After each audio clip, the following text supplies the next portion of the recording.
Michigan State added another in-state kid, this time the best-rated running back in the state of Michigan. And, hey, it looks like the Spartans are not done looking for cornerback help just yet. And then plus some more talk on Szymon Zapala committing to MSU basketball. Let's go.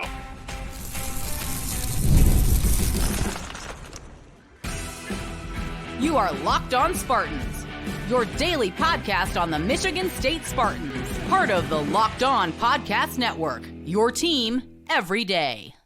Today's episode of Locked On Spartans is brought to you by Gametime. Download the Gametime app, create an account, and use code LOCKEDONCollege for $20 off your first purchase. Terms apply. Spartan friends, Spartan family, Locked On Spartans listeners, thank you all so much for tuning in to Locked On Spartans, your team in green and white 5 days a week.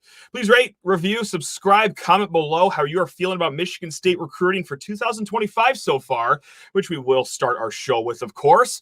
And also, if you ever want to reach out with any questions, comments, LockedOnSpartans@gmail.com is the best place to find us. Alrighty, away we go on Tuesday. Yeah, Michigan State, they kept the recruiting train rolling for 2025. Jace Clarizio out of East Lansing High School, just a straight shot up Abbott Road. He commits to Michigan State, 6 foot, 190-pound running back, who, of course, just like I said, plays for East Lansing. Last year, as a junior, really strong season for him, 1,335 yards and 18 touchdowns. That's going to play here. All right, now, as far as ranking goes, 24/7 Sports, the composite, which combines all of the recruiting sources and the sites and their rankings into one friendly little ranking. He's the number 79 ranked running back in the country, the number 22 ranked kid in Michigan overall, but the highest ranked running back in the Mitten State. That brings Michigan State up to 5 commits for the 2025 class. I'm sorry, I skipped right over this. He picked Michigan State over Wisconsin, Minnesota, and Pitt. He was going to visit those 3 schools coming up in June during official visit season, but has canceled all of those to stick with Michigan State and make his commitment as true of a commitment as you could possibly have in this day and age of college football. Now, this means that Michigan State, for in-state recruiting, has the 2 highest rated linebackers in the state of Michigan, with Charles White out of Orchard Lake St. Mary's, and then Damari Malone out of Macomb, Dakota, and now, just like we said, the top running back in the state. So Jonathan Smith, the coaching staff, making their presence felt in the Mitten State right here. So that's not too shabby of a start for this 2025 class. That's 3 offensive commits: Leo Hannon, Emmett Bork, the tight end, just on the other side of Lake Michigan over in Wisconsin. And now, of course, Mr. Clarizio. They are the 3 offensive commits. And also you have 2 linebackers, the 2 guys we just talked about, Charles White, Damari Malone. So all 3 of these kids so far, 3-star kids, per the 24/7 Sports composite. None of those kids are ranked inside the top 600 in the nation. So if during the Mel Tucker era, you were hearkening for the days of the Mark D'Antonio way of recruiting, of finding guys that fit your system, developing them, well, here you go. We are right back into the mix here. And look, it could very well possibly work. It worked for Mark D'Antonio back in the day. I mean, some kids that, again, just want to fit your system, the right culture fit, everything that you want to see in your program. You go ahead, you get those kids early, and you eliminate any other threats of schools with their early commitments and canceling their official visits. Like, that could play here. I do wonder, though, when does the 4-star talent start coming in? Because, yes, of course, it's important to have these kids in your class. That's ultimately what sank Mel Tucker, too, is that his classes were top-heavy, and the visitor list was top-heavy, too, back in the day. But, God, once your plan A guys started saying, no, your top 300 kids out to visit Michigan State, they were scrambling to find plan B kids very late in the game, and you're missing that chunk of kids that are rated like 800 through 300, which are, foundational in a class, especially at a school like Michigan State. But Jonathan Smith starting his class with those kids. Now, as far as the 4-star visitors go, there are just 6 right now that will be visiting in the month of June. That is wide receiver Jeff Exenor, safety Keon Young, offensive lineman Darius Afalava, linebacker Grant Bierman, safety Tariq Hayer, and then defensive lineman Bobby Kanka. So it is light on the star power so far. 6 of those guys visiting. Of course, we hope that all 6 commit. But yeah, that's where things are right now with Michigan State recruiting. Solid foundation to start the class, but yeah, we'll see where the star power comes in after that. Now, what I do like here with the theme of recruits is that, man, Michigan State, they've gotten some no-nonsense kids with these 5 kids that they have in the class right now. No one is dropping, like, their top 25 lists. No one's coming out with movie trailer-esque videos to announce their date of when they're going to trim their official visit list down to their top 8 schools, or I don't know. There's not a lot of flash. There's not a lot of G-Wagons on the field, so to speak. I mean, these are kids that are just not about the nonsense, it seems. Just, all right, cool. Michigan State offered. It's either I visited them or I plan on visiting. I like what they have to say. I want to be part of that. Yeah, I'm just going to commit. Nothing crazy, no elaborate celebrations or anything. Like, you know what? Like, that is refreshing. Because we saw a lot of that the last few years. Again, like, look, Michigan State got some solid recruits the last few years. But, man, just with the high egos that you get with the high star rankings, sometimes it's just kind of a headache, right, guys? Now, is that all because, like, that's just the type of kid that Jonathan Smith and company want to recruit? The no-nonsense, hey, more worry about the ball than the flash. It could very well be it. Or is it because, hey, just like we said, does the higher ranking mean that you get the higher ego with those kids? Or is it something in between? Is it a cocktail of all those? Very well could be. So welcome, Jace Clarizio, again, running back out of East Lansing for Michigan State's 2025 class. Now, we got some visitors on campus. One just wrapped up his visit not too long ago. The one is on campus right now, actually, and we're going to go swimming in the transfer portal right now when we talk about this because, well, it appears Michigan State is not done looking for cornerback help on defense. They got Ed Woods. They got Lejond Cavazos.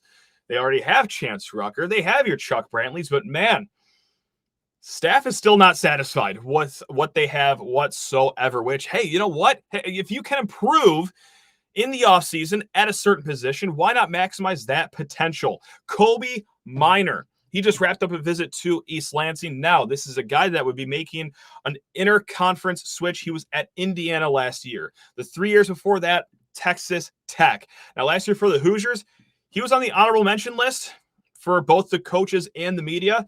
So not too shabby. That's a good start right there. He also started 9 games for the Hoosiers, the last 9 games of the season, I believe. So guy coming in with experience. Of course, he knows Chad Wilt, the co-defensive coordinator for Indiana last year, who is now the rush edge coach for Michigan State this season.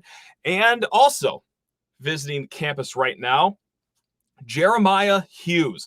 Now, this is different than Kobee Minor. Kobee Minor, he's coming in with just 1 more year of eligibility. Jeremiah Hughes, he was a true freshman for the LSU Tigers last year. Played in 13 games for the Tigers, and if you're a true freshman playing in 13 games, that's going to play here. Like that's going to play at a lot of places. Now, I will say this. He only saw defensive snaps in 5 games.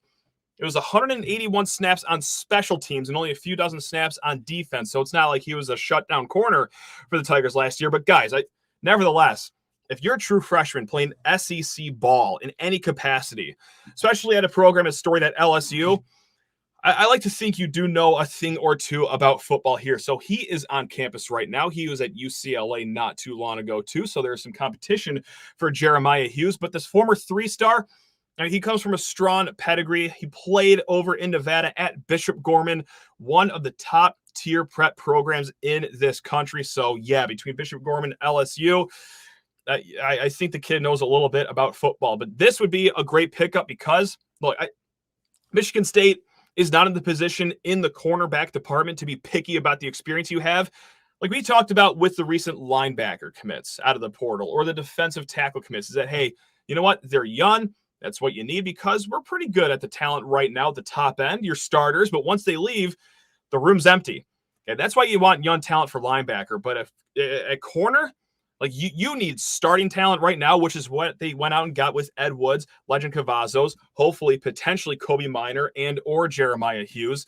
And you also need some young guys too. Like, guys, I'm not going to shock any State fans when I say this, especially anyone that's watched even just one game the last 3 years, but MSU is desperate for help in the secondary. It was probably the worst secondary collectively across the last 3 years that you could find in Power 4 football. So, yeah, if you're a transfer, you play the secondary, come on by to East Lansing. We got some snaps for you right now. Now, this is a question that we've gotten from a few folks. How much scholarships does Michigan State have to give out in the portal still? I did some rough math. The answer is, as far as my tabulations go, 5 ish.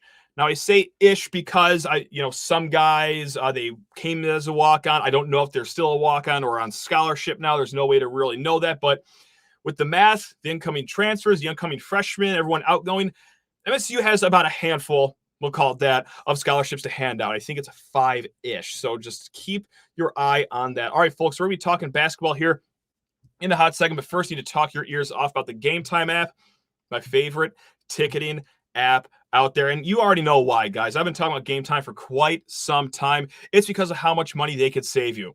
Let's say that you're going to go to an event this weekend, whether it's a theatrical performance, a concert, a comedy show, or a sporting event.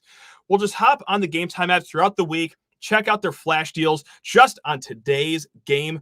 Tigers against the Marlins. If you wanted to catch that white-hot offense that the Tigers have, you could have gotten a ticket 27 rows behind the Tigers dugout for $27 on Gametime, conveniently enough. Or let's say that you just wake up one morning and, oh my goodness, the Tigers are playing at 1 p.m., but it's already 11. Oh, I'm probably too late to get tickets.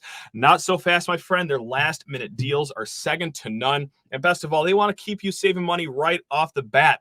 Download the Gametime app today. Create an account and use code LOCKEDONCollege. That's all one word, LOCKEDONCollege. Terms apply. Again, create an account and redeem code LOCKEDONCollege for $20 off. Download Gametime today. Last-minute tickets, lowest prices guaranteed. All right, we're going to switch things up to the basketball court here. 2 shows ago, me and DK of Spartans Illustrated, you guys know who he is. He is the czar of Michigan State basketball. We talked about Szymon Zapala out of Longwood potentially committing to Michigan State. There seemed to be so much smoke around it that it seemed inevitable. And then the day after, he commits. So here we are. We're going to talk about him again. And the conversation with me and DK, if you heard it, you already know how it went. If you didn't, it wasn't like the most upbeat conversation we've ever had about Michigan State hoops, which is honestly, it's a shame. I do feel bad about it, genuinely. And that's not just because, we were a little mean to Tom Izzo and the direction of this program. No, I feel bad because, Szymon Zapala, he just commits. Great moment for the kid. He gets to play at a prestige program. And then we just kind of, I don't know, deflated a balloon on it. But here's what we're going to do. We're going to start the conversation with this. Some positives. Okay, because I think people are divided on this. Some people think that is a really solid pickup for Michigan State, and others are in the same camp as me and DK, and just a tad underwhelmed with this pickup here. Hoping for someone a little more high impact, someone that had a little more experience than playing backup center at Utah State before playing at Longwood, a low major school for a season. But let's be positive. All right, we're going to put our smiley pants on right here just for a quick second. Decent percentages from the 7-foot center. All right, 65% at the rim last year, 51% on all other twos. Like that you could work with, right? Like there's nothing that you could really hate about that. Okay, and guys, what else? You can't coach height. Just like 7 feet tall. Michigan State was in a dangerous position going into next year. Like, yes, you have your Xavier Booker. He's tall. He's like 6'10", let's call it, 6'9". Sure, you have Jesse McCulloch. He's a smooth 6'9". Both of those guys profile more as a stretch 4, although now Xavier Booker might be playing a little bit more 5, but that's for a future conversation. You have Carson Cooper, 6'10", 6'11", but that's your only center right now that is 6'10" or taller, because Jackson Kohler, he's like 6'8" or 6'9", and oh my goodness gracious, it'd just be nice to have a tall guy. Or I guess we could have, I don't know, Davis Smith stand on Nick Sanders' shoulders if they still have eligibility. But nevertheless, you got a 7-footer. And here is one thing. Again, I know that we were a little down on it. I know that we were a little negative. So there was a faction of people that were a little more negative than even me and DK, because there's some out there that says, well, we just should have kept Mady Sissoko. Or, this is essentially the same as keeping Mady Sissoko. Why do we ever let him go? I got to heavily disagree on that, actually, guys. You're right. No, this is not Mady Sissoko at all, actually. Szymon Zapala, his offensive game is much more refined, and by that I mean he can at least catch the ball when it's being thrown to him, okay? So, that was really mean. I'm sorry. Mady Sissoko is such a great kid. He didn't deserve that. Anyway, guys, there are possessions when Zapala will catch the ball 15 or 12 feet away from the hoop, like somewhere in between the free throw line and the three-point arc. And he can work his way down into that low block.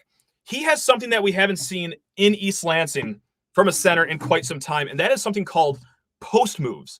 He also does something called finishes over both shoulders. He can finish with his right hand. He can finish with his left hand. Like, he does have an offensive package here. So again, like, I'm sorry to Madi Sissoko, but no, this isn't the same as keeping him.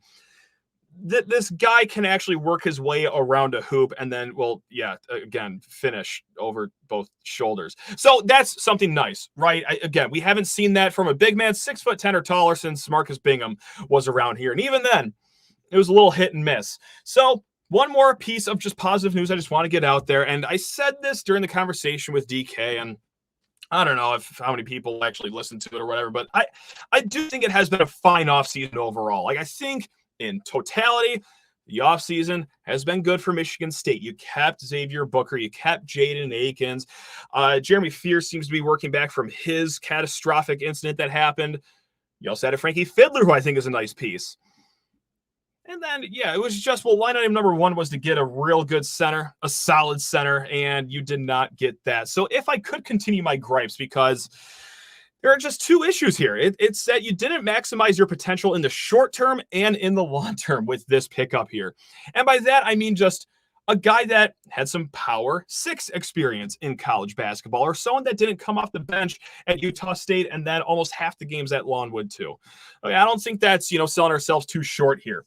The short term and the takeaway that you could have with Zapala joining the team is that we said it, a lot of you guys have said it out there, is that, this says that Izzo really believes in Kohler and Cooper. That's the big takeaway here, is that he is gambling and he believes in his guys.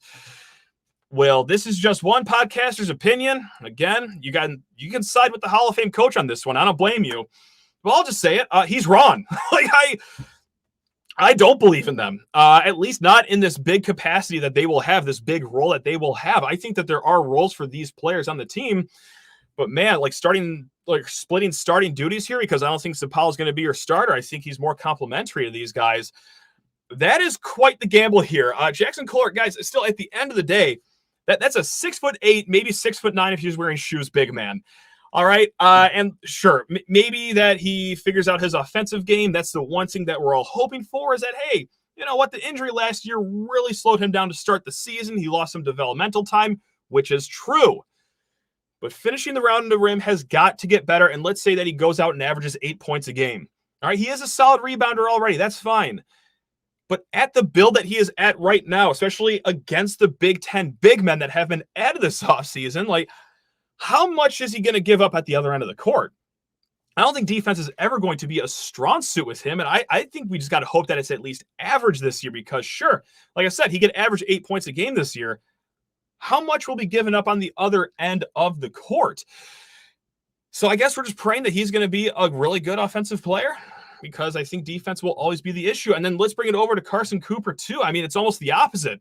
He's sound defensively. He's shown glimpses defensively. You think that he can be a good defensive player one day, solid rebounder, but offensively looks to be very limited. So here Michigan State is right now, relying on a former zero-star recruit to carry this big load into the third year. And why am I bringing up high school ranking going into a third year of a guy's collegiate career? Shouldn't that be irrelevant by now?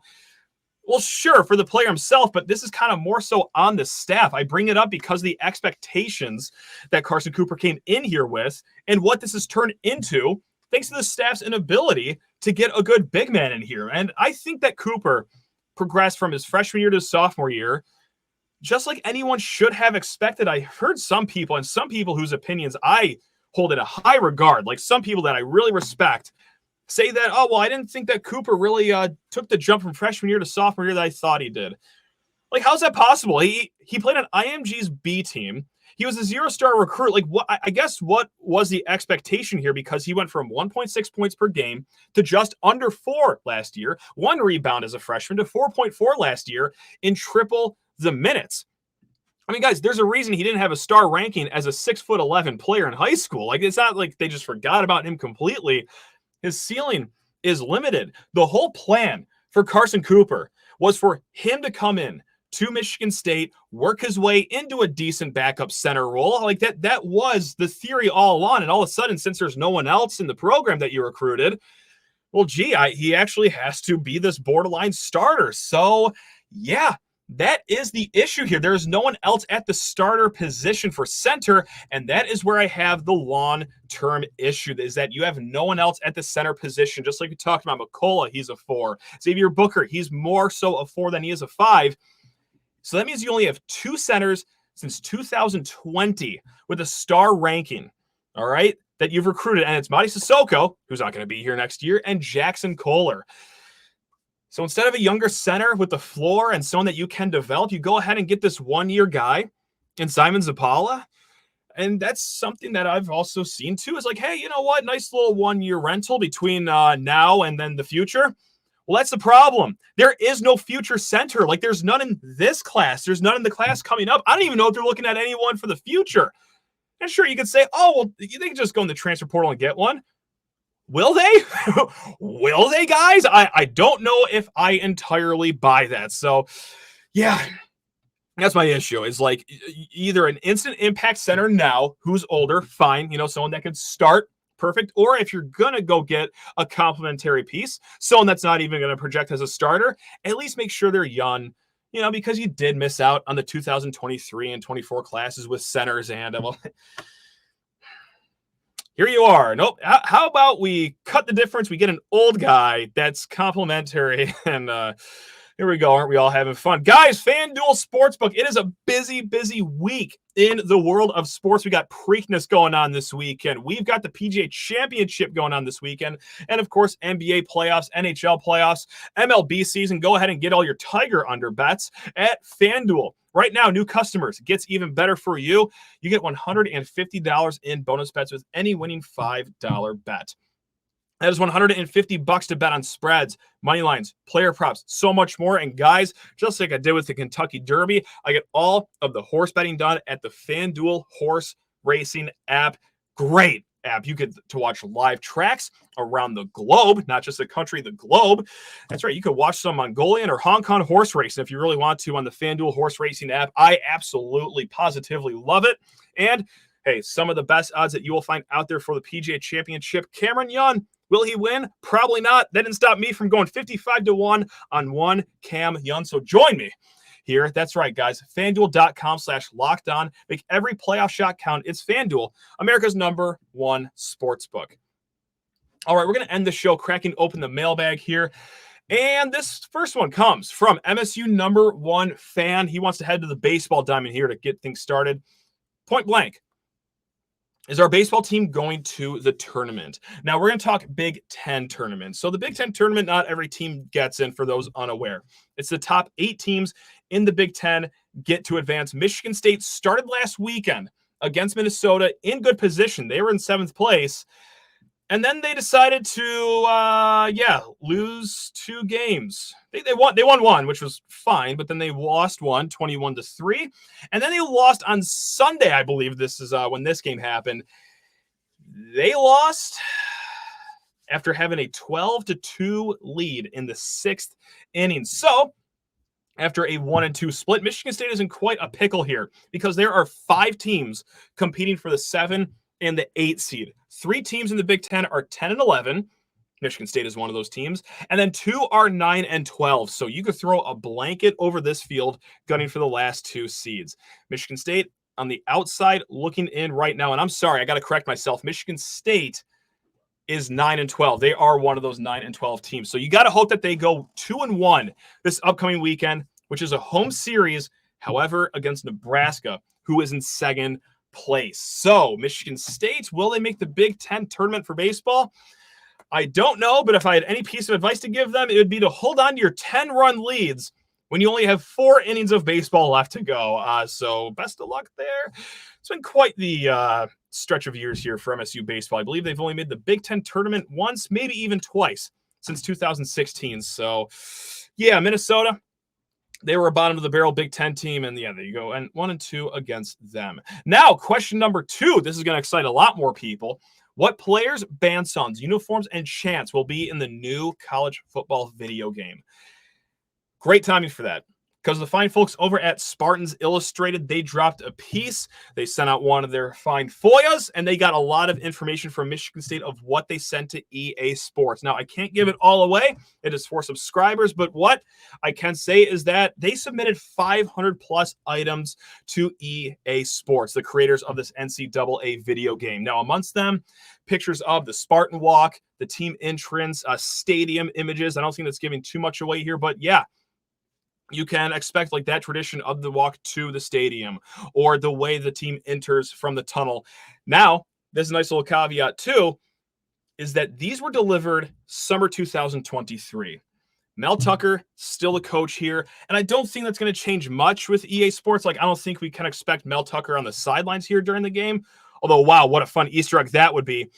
But I do wonder if the deep water imagery in the student section will stick around here. EA has had representatives on campus time and time again through then and now, but still, that is what was given over. Now, what songs, whatever, I think this was widely reported, not just in the Spartans Illustrated piece, but yeah, they've been collecting songs from schools all over the place, uniform images. So I think it's going to be pretty cool. Like, it's going to be awesome. We will see, again, if the keep chopping hand motion is going to make its way in the game, but we will just have to wait and see about that. This game drops somewhere in the middle of July. Now, Ray, he wants to keep talking about Mel Tucker. He wrote in a 3-pack of questions. We'll try to get to 2 of them right now. Ray Montoya over at lockedonspartans@gmail.com is where he found us.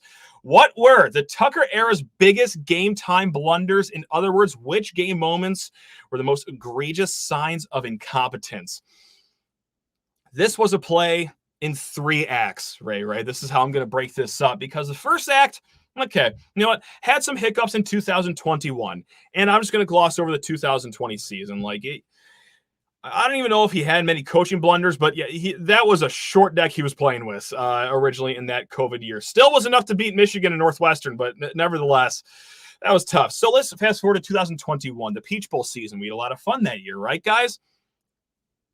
Remember, I started to have a little bit of concerns, like at the Rutgers game. Was that game ever in danger? Yeah, it was a little close to the first half. Got a little squirrely with the timeouts. We almost didn't get the field goal attempt off at the end of the first half. And you're thinking, okay, well, that's just like clock management 101. But you know what? New coach, he'll figure it out along the way, right, guys? And then, well, fast forward a few weeks, the 2021 Indiana game. You got the ball. 2 minutes and change on the clock. Indiana has 2 timeouts, but you had the ball, 2nd and 7, deep in Indiana territory. You could run the ball. You only have one of the best, if not the best, running back in the entire country that year. You could try to, run the ball, make Indiana use one of their timeouts, or God forbid, even pick up a first down. Get real nuts. Or you can throw the ball into the end zone. Indiana intercepts it, and luckily Indiana's offense was, almost as bad as Michigan State's offense was last year. But yeah, it didn't impact the game. But still, you leave that game thinking, that seemed like some just basic clock management stuff there. And then you go to the next season. This is the second act. 2022 game against Wisconsin. All right. Season's not going so well. This isn't, the 1 or 2 loss season in 2021 where it's like, yeah, that was bad coaching, but at least you're winning these games and hey, everything's all hunky-dory. No, this was at the end of the game and you're playing for a 46-yard field goal. You've had a really good drive going, and then they eventually just kind of turtled and said, we'll settle with the 46-yarder. Bad snap, didn't even get the field goal off. Luckily, you win that game in overtime. And after the game, you're starting to think, okay, well, going back to last year, yes, we've won these 3 games, but this is some odd decision-making going on with the clock here and kind of slamming the brakes when you get to a 46-yard field goal with that field goal unit. Okay, whatever, fine. And then we get to the third act, and this is when I was really just starting to get outright fed up with what we were seeing from between the ears of your head coach. This is the Illinois game. In Champaign, you are up 8 points. The ball is on the Illinois 13-yard line, and there is 2 minutes and 43 seconds to go. It is impossible almost to put yourself in position to even lose this game. You eventually got to 3rd and goal at the 10-yard line with 1 minute and 10 seconds left. No timeouts for Illinois. Very easy decision to make here. You just run the ball. Just run the ball. It's easy. If, let's say, you miss the field goal, Illinois gets the ball back with about 25 seconds left after all of that. Or You can do what Mel Tucker and their coaching staff did. You can pass the ball, incomplete pass, the clock stops, you trot out your field goal unit, who at that point in the season, couldn't hit Hubbard Hall if they were standing 10 yards away from it. And then, guys, guess what happened? Ben Patton missed the field goal kick. Whoa, shocker. I know, that's crazy. So you gave Illinois the ball right back when you could have just grinded the clock to almost nothing with no timeouts. But instead, Illinois gets the ball back with a little over a minute to go. They had a pretty good drive starting to that game, but nevertheless, it fizzled out at the very end. And I remember I came on here after that game, and I was like, yeah, cool win. Great job over a top 20 team. You saved your season for now. But what is going on right now? Like, it was just the monkey clapping its cymbals in the heads of Jay Johnson, Mel Tucker, and the whole coaching staff, or what was going on at the end of that game?